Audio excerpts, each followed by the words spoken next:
What's going on? I want to make this talk about neo-shamanism, modern day shamanism, new age shamanism, whatever you want to call it. The shamanism of today.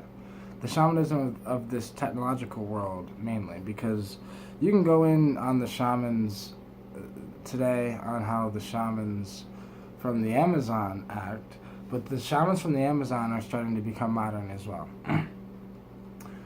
I mean, shamans from the Amazon nowadays just wear hoodies like this, t-shirts like this. Um, I mean, they don't even, like, I was about to say t-shirts like this, but I don't even see shamans wearing tie-dye, like, because I got a tie-dye t-shirt on. But, they're just wearing normal t-shirts. So a shaman doesn't need to wear any type of clothes. It doesn't require you to nowadays, right? Now I'm not talking about shamans down in the Amazon. If you want to become a shaman down in the Amazon, you're probably going to have to learn from a shaman down in the Amazon. But my form was, I used to give DMT to people as like a shamanistic thing, right? I used to just give people the experience. And I've given, probably in my hometown, I've probably given personally 50 to 60 people DMT. I've given them personally the experience.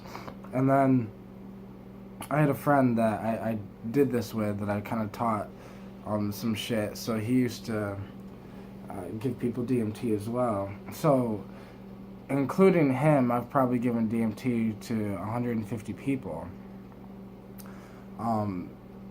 And I used to take this so much more seriously, like the whole shaman thing.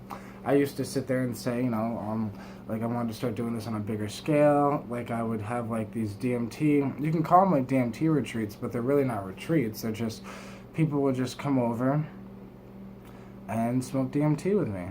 And, they would ask me about it. I'd tell them about it. I'd give them the whole history, give them the whole spiel, and, explain it to them.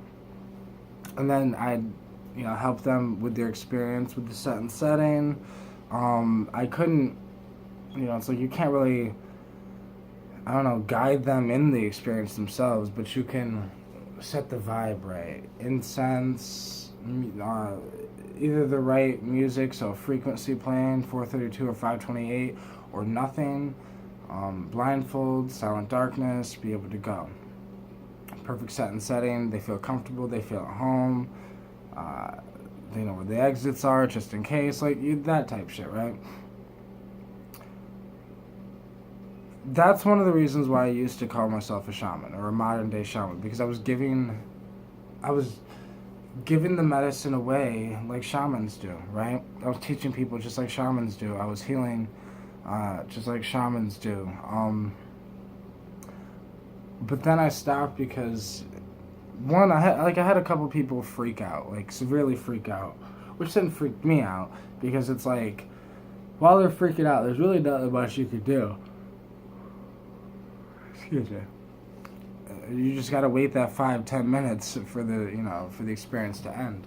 But luckily, I wasn't giving them ayahuasca or mushrooms or LSD, because then it'd last for hours. But the freak out moments were the moments where I started reevaluating, should I be giving this to people?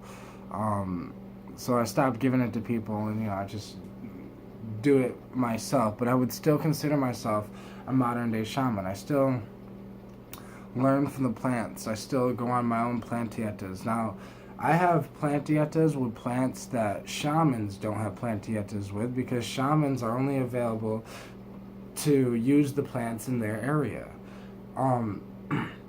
Me, I'm able to use many plants, and the shamans have certain master plants. They consider ayahuasca a master plant. They consider Shiridi Sinanga. I can't even pronounce it. These are considered master plants. My master plants would be, I would consider cannabis a master plant. I would consider blue water lily, and the water lilies and the lotuses, I would consider those master plants. I would consider motherwort a master plant.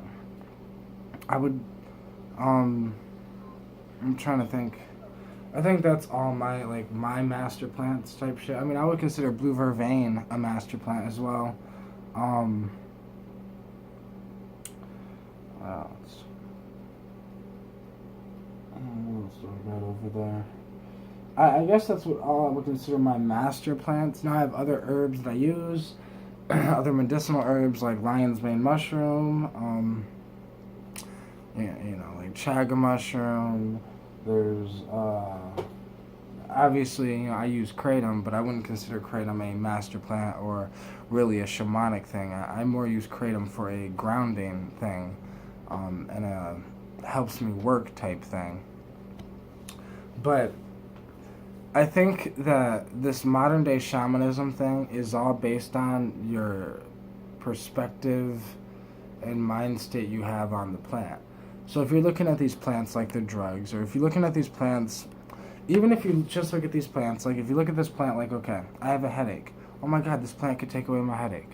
Or I'm depressed. Oh my God, I forgot I have this plant that can help me with that.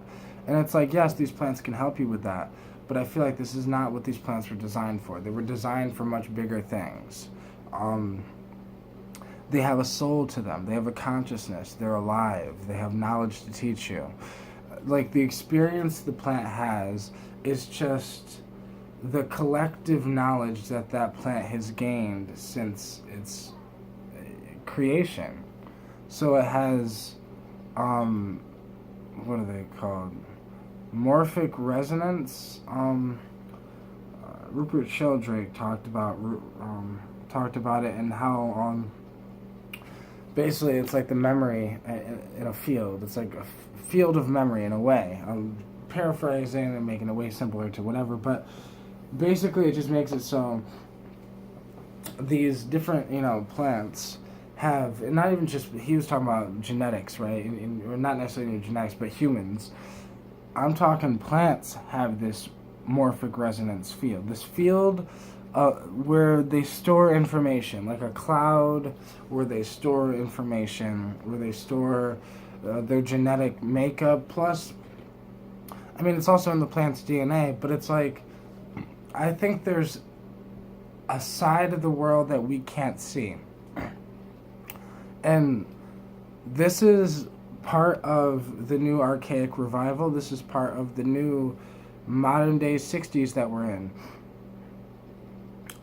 With this new age psychedelic movement, we have modern day shamans being created. With the internet, we can just research. We can look up Terrence McKenna. We can watch all of Terrence's videos, listen to all of his audios. He has fucking like 50, 60, 100, 200 hours. I don't fucking know. 300, 500 hours worth of footage. I have no idea. But I know he has a lot of audio, a lot of footage out there. And I've watched almost every single one of them multiple times. Terrence McKenna was basically the first modern day shaman. I'm pretty sure he's given people mushroom experiences. I'm pretty sure he's given people DMT experiences. He would not consider himself a shaman, but I would consider him the first modern day shaman, because he was kind of one of the first people to take it so deeply, but yet take it from a Western perspective. Still have the Western mind, but also look at it from a shamanic perspective. And he had both sides. And that's what it's going to require, is both sides. And that's what this new modern day shamanism is all about. Combining the two. Combining the old with the new. So you get the fact that shamans, you have the old shaman knowledge, the shamans in the Amazon rainforest and all this, and how they're still slightly primitive. Imagine if those shamans could evolve with technology. Imagine if they can understand quantum physics, quantum mechanics. Imagine, they already understand. Shamans already know there are other dimensions that exist. That's something shamans have known for thousands of years.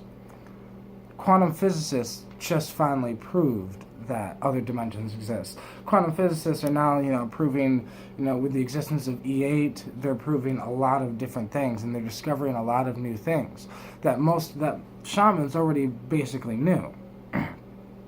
So combining the two would make it so much easier, and that's what I think this neo-shamanism, modern day shamanism is all about. It's all about combining the technology with the organic material.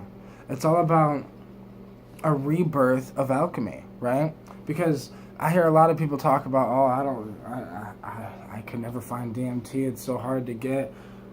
Well, I mean, we live in a world where the internet teaches us how to make it. We live in a world where, this is just, I feel like we have to have a rebirth. If we're having a rebirth of shamanism, we need a rebirth of alchemy. We need a rebirth of, so when people figured out how to make wax and shatter and all this other stuff, right? Those cannabis extracts, what did people do? There was a revival of kitchen chemistry. People started figuring out how to make wax. People were blowing themselves up trying to do it, but people were still trying to figure it out. It was a revival of kitchen chemistry. There needs to be a revival of alchemy, figuring out how to get into these other realms, how to get into these other dimensions. So let's say you're like, yeah, I know if I had mushrooms, I'd be able to travel. I have no mushrooms, I have no DMT. Well, figure out how to get some. Not buy some. Figure out how to make some. Figure out how to create some. Figure out how to grow some. Figure out how to extract some. Figure out how to just figure it out. Figure it out. That's another thing of this modern day shamanism, is because there is no shaman physically, we have the internet. We can learn from thousands of different shamans on the internet. We can read hundreds of audiobooks. We can do all this, do all that, but gaining knowledge does not matter if you're not using it, applying it, and trying it. So that's the thing. You gotta try. You gotta attempt. You just have to attempt. Let me do something real quick.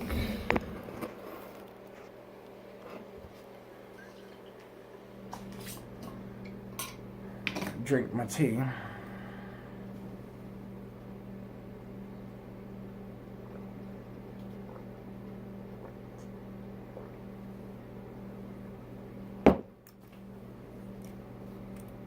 I think that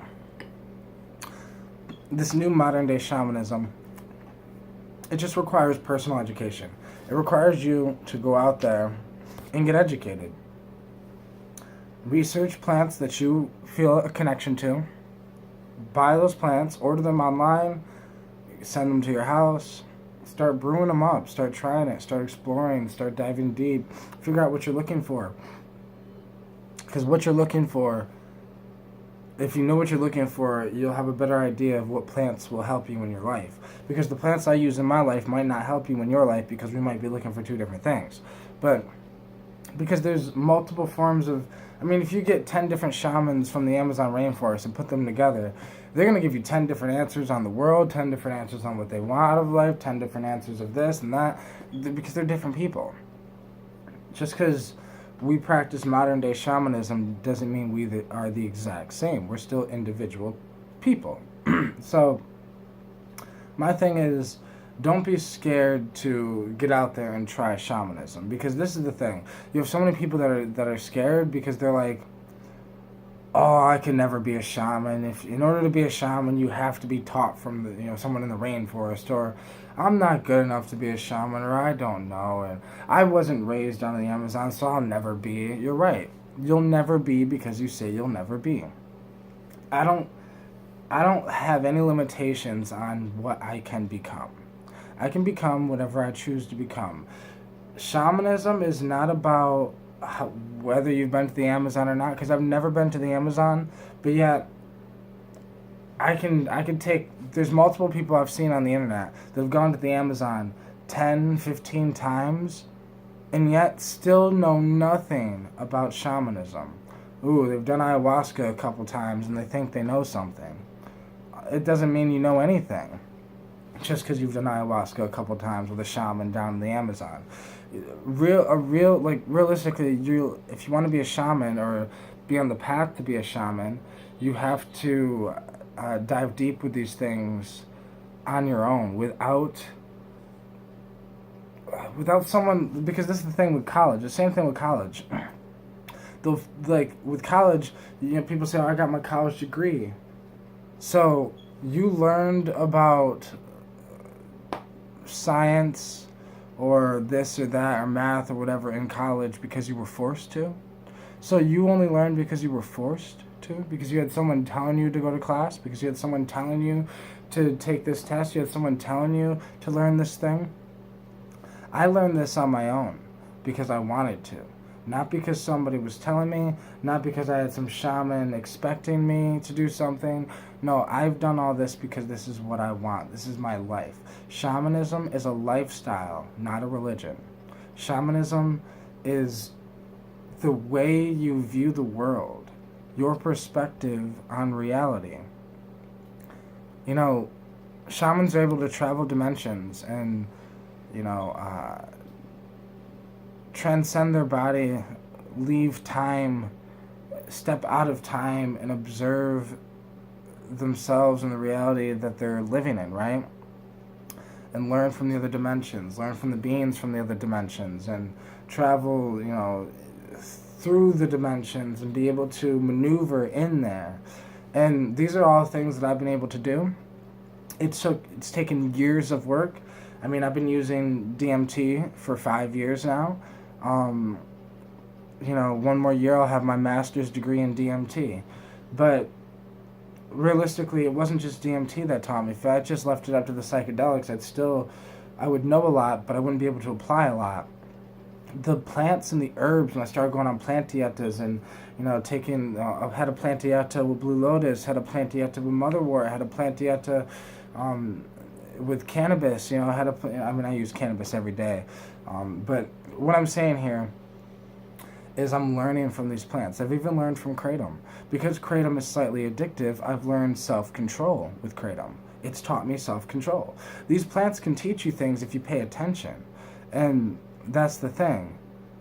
You have to pay attention. It's just like in class. If you could have the greatest teacher in the world trying to teach you how to be a businessman, and if you ain't paying attention and you're in your phone while the teacher's speaking, well, guess what? Guess who didn't get the lesson? You. So that's what this is about. Taking the psychedelics and observing them and learning from them and loving them, being with them. Because a lot of times when I do DMT, I'm with it. I'm not concerned about this or that. Am I gonna die? Oh my god, I'm tripping balls. Holy fuck, light beams, cool. No, I don't care about how cool it is. I'm not doing these things to be cool. I'm doing these things because this is my life. And that is shamanism. It is a way of life.